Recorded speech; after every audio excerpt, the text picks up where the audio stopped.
The knock came late at night, sharp and deliberate, echoing through the stillness of our home. I wasn't expecting anyone, and neither was she. My wife, Emily, froze in the middle of the living room, her face pale as she stared at the door. "Were you expecting someone?" I asked, already heading toward the entrance. She shook her head, but her eyes gave her away, wide, darting toward the door and back to me, filled with a fear I couldn't ignore. "Don't answer it," she whispered. The urgency in her voice stopped me in my tracks. "Emily, what's going on?" She didn't reply. Instead, she backed away, clutching the edge of the couch as if it might keep her upright.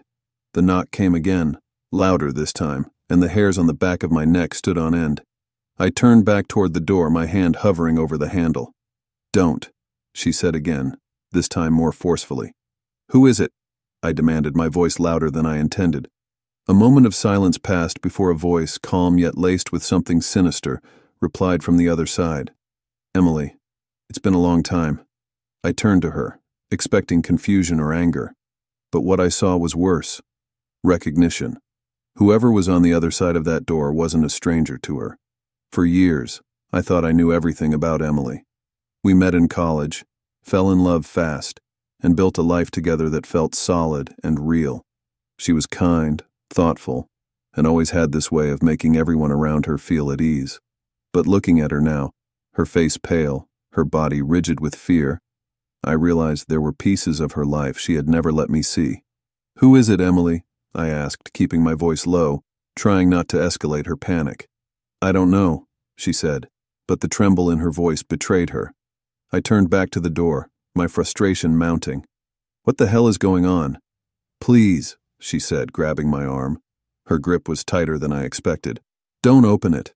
Her reaction set every nerve in my body on edge. Emily wasn't the type to scare easily. In the years we'd been together, I'd seen her handle stress, conflict, even danger with a level of calm that sometimes put me to shame. But now, she was terrified. Another knock. 3 short, deliberate raps that sent a chill down my spine.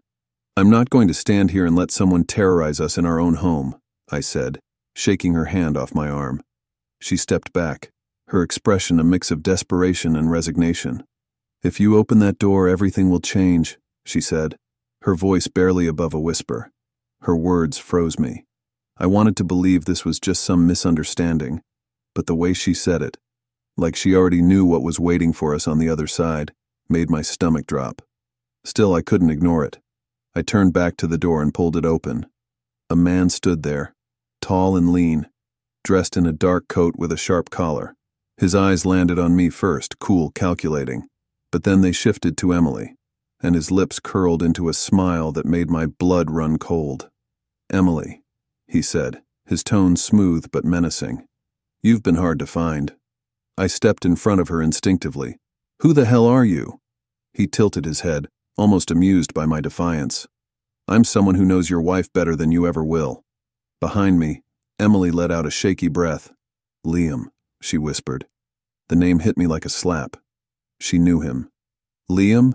I repeated, turning to Emily. "Who is this?" Her face was ashen, her eyes fixed on the man in the doorway. For a moment, I thought she wouldn't answer, but then she said, "He's someone I used to know a long time ago." "That's putting it mildly," Liam said, his voice laced with mockery. "We were practically inseparable, weren't we, Emily?" My stomach churned. The familiarity between them was undeniable, and the way he looked at her, equal parts amusement and threat, set every instinct I had on edge. "You need to leave," I said firmly, stepping closer to the door. Liam's smile didn't waver. "Oh, I will. But I thought it was only polite to stop by first, considering everything she owes me." Emily's breath hitched behind me. "I don't owe you anything," she said, her voice shaky but resolute. Liam's expression hardened, the playful facade dropping. "That's not how I remember it." I took a step forward, my hand gripping the edge of the door. "I don't know what kind of game this is, but you're not welcome here." Liam's eyes flicked to mine, cold and unyielding. "You don't even know, do you?" he said almost pityingly. "How much she's hiding from you." "Get out," I said, my voice rising. He shrugged, stepping back into the shadows of the night. "I'll go. For now. But this isn't over, Emily, not by a long shot." As soon as the door closed, I turned to her. "What the hell was that?" She shook her head, wrapping her arms around herself. I can't talk about it. You can't? Emily, are you kidding me? I gestured toward the door. A man just showed up, talking about things you've clearly never told me, and you expect me to just let that slide? Tears welled in her eyes, and for a moment I thought she might finally tell me the truth. But instead, she shook her head again. Please, she said, her voice breaking. You have to trust me. The word stung. Trust? How was I supposed to trust her when she wouldn't even let me in? For the rest of the night, she barely said a word, retreating to the bedroom while I paced the living room, trying to piece together what had just happened. When I finally sat down, my eyes landed on her phone, left abandoned on the coffee table. I knew I shouldn't. I knew it would betray the trust she was begging me to hold on to. But the unanswered questions burned too hot. My hand hovered over the screen before I finally gave in, unlocking it with a password I knew by heart. And that's when I found it. An email thread buried in her inbox, months old, but chilling in its implications. Liam's name was at the top, and the subject line read, You can't hide forever. The emails painted a picture I wasn't prepared for. The most recent message was brief but menacing. Emily, you've ignored me long enough. I'm not going away, and I'm done being patient. You know what you owe me. Don't make me come find you. My hands trembled as I scrolled through the thread. Earlier messages were more cryptic, filled with vague references to a deal and debts that needed to be repaid. But the tone of the email shifted over time, growing more aggressive, more personal. One line stood out like a knife in my chest. Does your husband know who you really are? I locked the phone and set it back down, my mind racing. This wasn't just a random piece of her past. It was something dark, something dangerous, and it was threatening to destroy the life we'd built together. The bedroom door creaked open, and Emily stepped out, her face weary but guarded. She froze when she saw me standing over her phone. What are you doing? She asked, her voice sharp. I didn't bother hiding it. I read the emails. Her face fell, and for a moment she looked like she might crumble, but then her expression hardened. You had no right? No right? I interrupted, my voice rising. A man shows up at our house threatening you, threatening us, and you think I have no right to know what's going on? She flinched, but she didn't back down. You don't understand, she said, her voice shaking. Then make me understand, I said, desperate now. What is he talking about? What do you owe him? For a long moment she didn't answer. She just stared at me, her eyes glistening with unshed tears. Finally, she sat down on the edge of the couch, her shoulders slumping in defeat. Liam was someone I knew before I met you, she said quietly. We were involved, but it wasn't a normal relationship. He was controlling, manipulative, and when I finally left him, he didn't take it well. Controlling? I asked, my voice softening despite myself. What does that mean? Her hands twisted in her lap, her knuckles white. It means he used me, she said, her voice trembling. He pulled me into things I didn't want to be part of, illegal things. And when I realized how far it had gone, I ran. I thought I could start over, leave it all behind, but I guess I was wrong.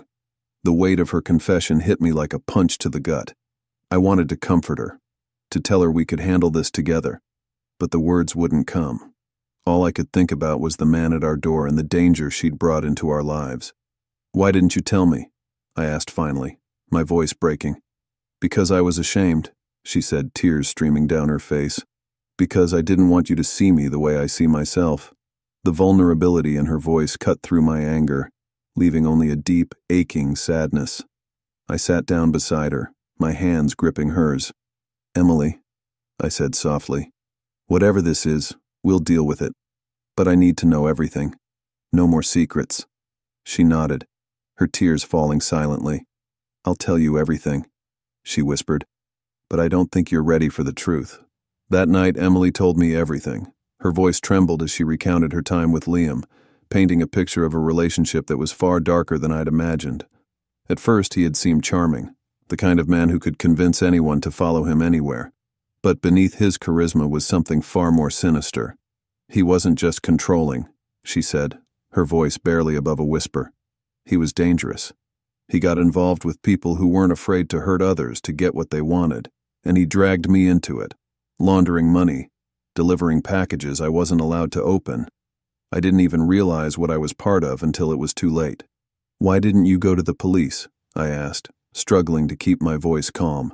She shook her head. "I tried, but they didn't believe me.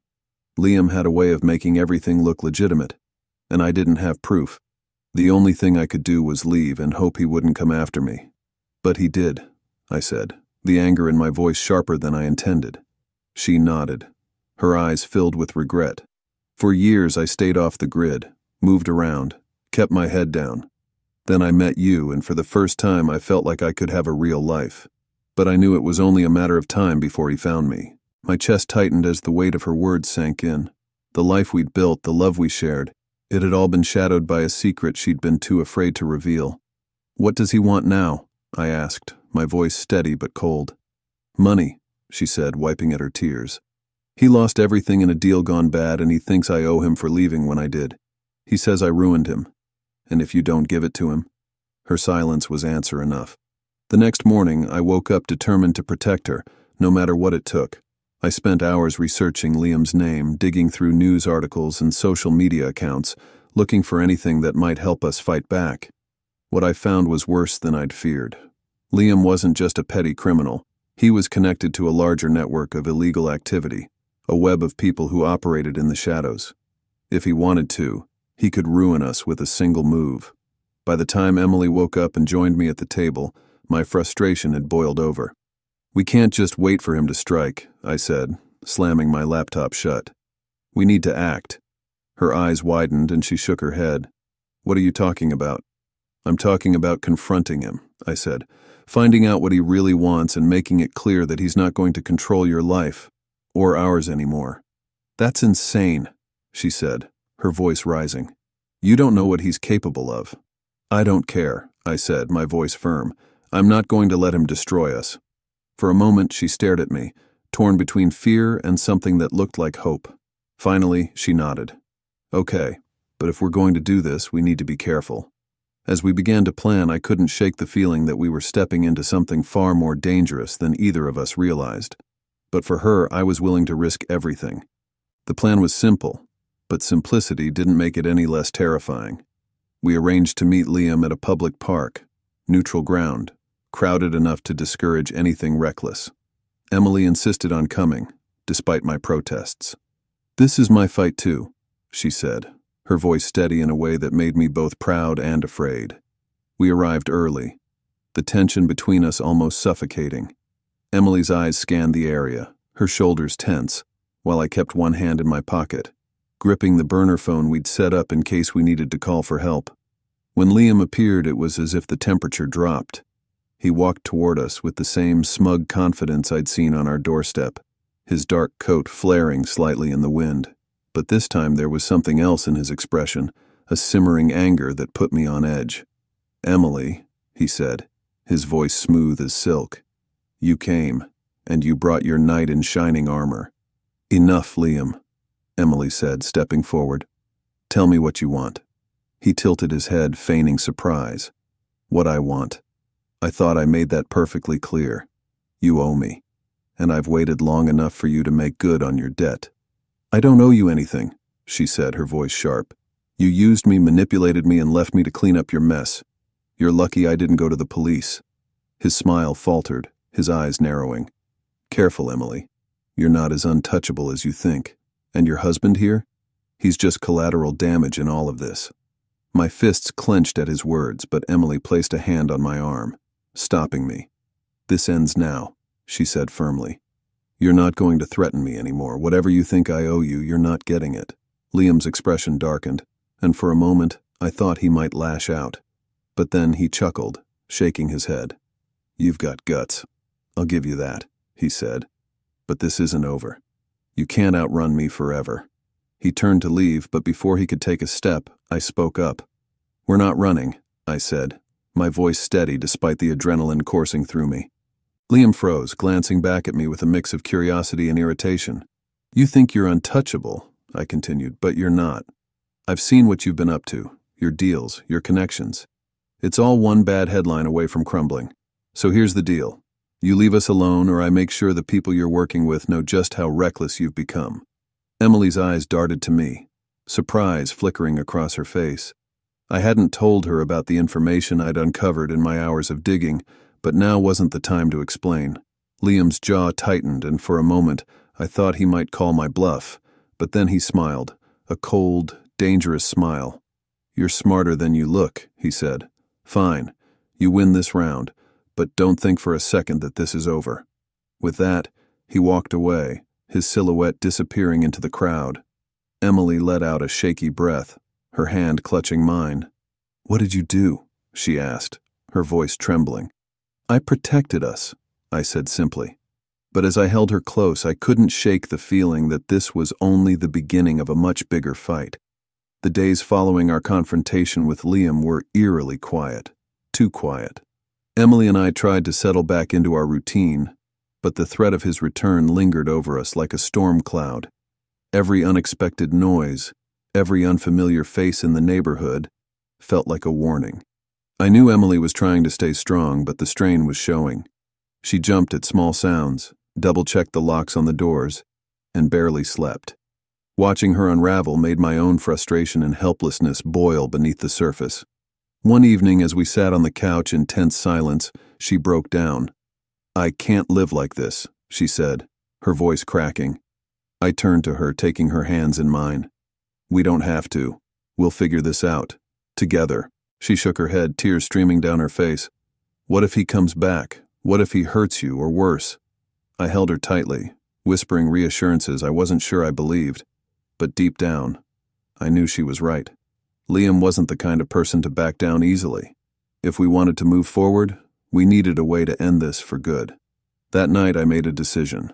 I contacted an old friend of mine, a lawyer who specialized in cases involving harassment and threats. With his help, we started building a case against Liam. We gathered everything we had, the emails, the texts, the information I'd uncovered about his illegal dealings, and prepared to involve law enforcement. It wasn't an easy decision. Emily was terrified of drawing more attention, afraid that exposing Liam would make him even more dangerous. But I reminded her of something she had forgotten. She wasn't alone in this anymore. "This isn't just about your past," I told her. "It's about our future, and I'm not letting him take that from us." The process was slow, frustrating, and at times terrifying. Liam tried to intimidate us, sending veiled threats and leaving cryptic messages. But the closer we got to filing our case, the more desperate he became. Then one night, the phone rang. It was Liam. "You're making a big mistake," he said, his voice low and menacing. "No," I replied, my voice steady. "The mistake was thinking you could keep us in your grip forever." For a long moment he didn't say anything. Then he laughed, a cold, hollow sound that sent chills down my spine. "You'll regret this," he said before hanging up. That was the last time we heard from him. A week later, with the help of my lawyer and the evidence we'd gathered, we filed a report with the police. Liam's network was exposed, and although it didn't happen overnight, the law finally caught up with him. He was arrested on charges unrelated to Emily, but it was enough to ensure he wouldn't bother us again.